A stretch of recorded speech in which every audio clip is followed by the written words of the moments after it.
दोस्तों अब यूपी में जात पूछना या बताना आपको बहुत महंगा पड़ सकता है, क्योंकि कल तक लोग गाड़ियों पर बड़े बड़े अक्षरों में लिखते थे यादव पावर, ब्राह्मण एकता, ठाकुर एकता जिंदाबाद।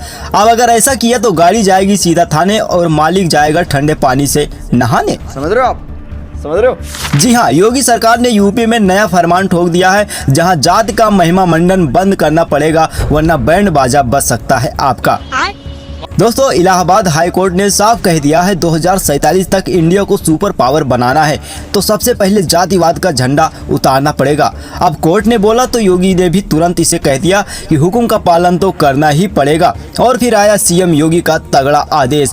अब एफआईआर, गिरफ्तारी मेमो, चार्जशीट, इन सभी में किसी भी जात की उल्लेख नहीं की जाएगी, जो कि पहले लिखा जाता था आरोपी यादव है, बनिया है, फलाना है, ढिमकाना है। अब लिखा जाएगा आरोपी है, बस आरोपी है, और उसके माँ बाप का नाम इतना लंबा लिखा जाएगा जैसे उसके पूरे खानदान उसमें आ जाएं।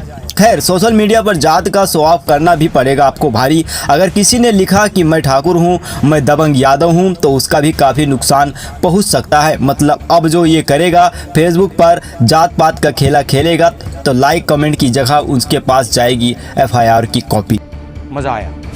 जी हाँ, गाड़ियों पर जात वाले स्टिकर को भी सरकार या हाई कोर्ट ने बैन लगा दिया है। अब गाड़ियों पर बस यही लिखा जाएगा ईएमआई चालू है, कृपया टक्कर न मारे। खैर सार्वजनिक जगहों पर नोटिस बोर्ड पर भी जात लिखना पूरी तरह बंद हो गया है। एनसीआरबी के रिकॉर्ड सिस्टम से भी जात वाला कॉलम को ही डिलीट कर दिया जाएगा। यानी अब क्रिमिनल रिकॉर्ड में बस यही लिखा होगा आरोपी हरामखोर निकला, जात से कोई मतलब नहीं।